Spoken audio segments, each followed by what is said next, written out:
ଆସନ୍ତୁ ଆଜି କଥା ହେବା ବିଶ୍ୱାସର ସେହି ଆଶ୍ଚର୍ଯ୍ୟଜନକ ଶକ୍ତି ବିଷୟରେ।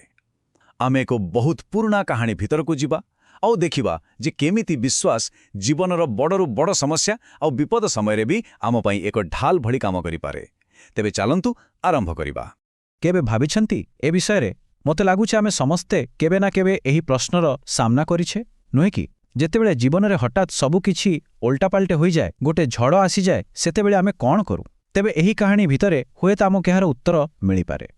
ତେବେ ଆମ କାହାଣୀର ଆରମ୍ଭ ହେଉଛି ଏକ ବହୁତ ହି ଶାନ୍ତ ପରିବେଶରୁ। ଟିକେ କଳ୍ପନା କରନ୍ତୁ ତ ଟିକେ, ମହାତ୍ମା ଯୀଶୁ ନିଜ ଶିଷ୍ୟମାନଙ୍କ ସହିତ ଗୋଟେ ଡଙ୍ଗାରେ ବସିଛନ୍ତି ଆଉ ଏକ ଯାତ୍ରା କରୁଛନ୍ତି। ଚାରିଆଡ଼େ କେମିତି ଶାନ୍ତି। ସନ୍ଧ୍ୟାର ସମୟ, ଥଣ୍ଡା ଥଣ୍ଡା ପବନ ବହୁଛି। ଶିଷ୍ୟମାନେ ନିଜ ନିଜ ଭିତରେ କଥାବାର୍ତ୍ତାରେ ବ୍ୟସ୍ତ, ଆଉ ଯୀଶୁ ସେ ନାଁର ଗୋଟେ କୋଣରେ ଚୁପଚାପ ବସିଛନ୍ତି।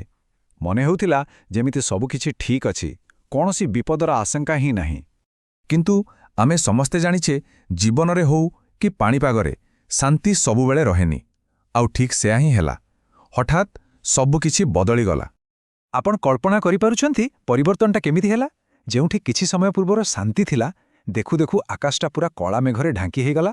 ପବନ ଏମିତି ଜୋରରେ ବହିଲା ଯେ ଆଉ ଢେଉଗୁଡ଼ାକ ବାପରେ ବାପ ପୁରା ଡଙ୍ଗାକୁ ଏପଟ ସେପଟ କରିଦେଲା। ଆଉ ଧୀରେ ଧୀରେ ଡଙ୍ଗା ଭିତରକୁ ପାଣି ବି ପଶିବାକୁ ଲାଗିଲା। ତେବେ ଏମିତି ଏକ ସଙ୍କଟ ସମୟରେ ଦୁଇଟା ପୁରା ଅଲଗା ଅଲଗା ପ୍ରତିକ୍ରିୟା ସାମ୍ନାକୁ ଆସିଲା। ଗୋଟେ ପଟେ ଥିଲା ଶିଷ୍ୟମାନଙ୍କର ପ୍ରଚଣ୍ଡ ଭୟ, ଆଉ ଆର ପଟେ ଯୀଶୁଙ୍କର ସେଇ ଅଟଳ ଶାନ୍ତି ଆଉ ବିଶ୍ୱାସ। ଶିଷ୍ୟମାନଙ୍କର ଅବସ୍ଥା ବିଷୟରେ ଟିକେ ଭାବନ୍ତୁ। ପୁରା ଡରି ଯାଇଥିଲେ ସେମାନେ। ଆଖି ସାମ୍ନାରେ ଦେଖୁଥିଲେ କେମିତି ଡଙ୍ଗାଟା ପାଣିରେ ଭର୍ତ୍ତି ହେଉଛି, ଆଉ ମନେ ମନେ ଭାବୁଥିଲେ, ବାସ୍ ଆଜି ଆଉ ବଞ୍ଚିବାନି। ସବୁକିଛି ସେମାନଙ୍କ ହାତରୁ ବାହାରି ଯାଇଥିଲା। ଆଉ ଶେଷରେ ସେମାନଙ୍କ ଧୈର୍ଯ୍ୟର ବନ୍ଧ ଭାଙ୍ଗିଗଲା। ପୁରା କାକୁତି ମିନତି ହୋଇ ସେମାନେ ଯୀଶୁଙ୍କ ପାଖକୁ ଗଲେ। ତାଙ୍କ କଥାରେ କେବଳ ଭୟ ନଥିଲା, ଗୋଟେ ଅସହାୟ ଭାବ ବି ଥିଲା। ଆଉ ଗୋଟେ ପ୍ରଶ୍ନ ଥିଲା, ଆପଣଙ୍କୁ କ'ଣ କିଛି ବି ଫରକ ପଡ଼ୁନି? ଆମେ ତ ବୁଡ଼ିବାକୁ ବସିଲୁନି। ଆଉ ଏବେ ଆସୁଛି ସେହି ମୁହୂର୍ତ୍ତ ଯାହା ଏହି ପୁରା କାହାଣୀର ମୋଡ଼ ବଦଳେଇ ଦେବ। ଏଇଠି ହିଁ ଦେଖିବାକୁ ମିଳିବ ବିଶ୍ୱାସର ପ୍ରକୃତ ଶକ୍ତି। ଯୀଶୁ ଖୁବ୍ ଶାନ୍ତ ଭାବରେ ଉଠି ଠିଆ ହେଲେ, ଆଉ ସେହି ଗର୍ଜନ କରୁଥିବା ଝଡ଼କୁ, ସେହି ପାଗଳ ପବନକୁ ଆଉ ଢେଉକୁ ଚାହିଁ ବାସ୍ ଏତିକି କହିଲେ। ଏହା କେବଳ ଦୁଇଟି ଶବ୍ଦ ନଥିଲା, ଏହା ଥିଲା ତାଙ୍କର ଅଟଳ ବିଶ୍ୱାସର ପ୍ରତିଫଳନ। ଆଉ ଫଳ? ବିଶ୍ୱାସ କରିହେବନି। ସାଙ୍ଗେ ସାଙ୍ଗେ ମିଳିଲା। ତାଙ୍କ କଥା ସରିଛି କି ନାହିଁ, ସବୁକିଛି ବଦଳିଗଲା। ଯେଉଁ ପବନ ଏତେ ଗର୍ଜୁଥିଲା, ସେ ଚୁପ୍ ହେଇଗଲା। ସେଇ ଉଚ୍ଚ ଢେଉ ସବୁ ଶାନ୍ତ ପଡ଼ିଗଲା। ଆଉ ପାଣି ପୁଣି ଥରେ ଆଇନା ଭଳି ସ୍ଥିର। ସବୁକିଛି ପୁଣି ଥରେ ସ୍ୱାଭାବିକ। ଯେତେବେଳେ ବାହାରର ଝଡ଼ ଶାନ୍ତ ହୋଇଗଲା, ଯୀଶୁ ତାଙ୍କ ଶିଷ୍ୟମାନଙ୍କୁ ବୁଲି ଚାହିଁଲେ ଆଉ ଏହି ପ୍ରଶ୍ନଟି ପଚାରିଲେ। ଆଉ ଏଇଠି ଗୋଟେ ବହୁତ ଗୁରୁତ୍ୱପୂର୍ଣ୍ଣ କଥା ଅଛି। ସେ ପ୍ରକୃତିରେ ସମୁଦ୍ରର ଝଡ଼ କଥା କହୁନଥିଲେ, ସେ କହୁଥିଲେ ସେମାନଙ୍କ ମନ ଭିତରେ ଚାଲିଥିବା ଭୟର ଝଡ଼ ବିଷୟରେ। ତେବେ ଏହି କାହାଣୀରୁ ଆମେ କ'ଣ ଶିଖିଲେ? କାରଣ ଏହା ଖାଲି ଗୋଟେ ଚମତ୍କାରର କଥା ନୁହେଁ। ଏହା ଭିତରେ ଆମ ସମସ୍ତଙ୍କ ଜୀବନ ପାଇଁ ଗୋଟେ ବହୁତ ବଡ଼ ଶିକ୍ଷା ଲୁଚି ରହିଛି। ତେବେ ଚାଲନ୍ତୁ ଏହାକୁ ଟିକେ ଭଲ ଭାବରେ ବୁଝିବା। ତ ବିଶ୍ୱାସ କ'ଣ?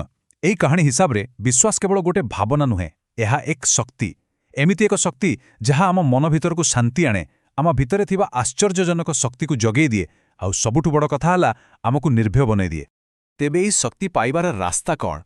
ଦେଖନ୍ତୁ, ଏସବୁ ଗୋଟିଏ ସିଢ଼ି ଭଳି। ଆରମ୍ଭ ହୁଏ ବିଶ୍ୱାସରୁ। ଯେତେବେଳେ ବିଶ୍ୱାସ ଆସେ, ତାପରେ ଆସେ ଶ୍ରଦ୍ଧା, ଆଉ ଶ୍ରଦ୍ଧାରୁ ଜନ୍ମ ନିଏ ଆଧ୍ୟାତ୍ମିକ ଶକ୍ତି। ଏଇ ଆଧ୍ୟାତ୍ମିକ ଶକ୍ତି ହିଁ ଆମକୁ ମାନସିକ ଭାବେ ଏତେ ମଜବୁତ କରିଦିଏ ଯେ ଆଉ ଥରେ ମନ ମଜବୁତ ହୋଇଗଲେ ସାମ୍ନାରେ ଯେତେ ବଡ଼ ବାଧା ଆସିଲେ ବି ସେଟା ଛୋଟ ଲାଗେ।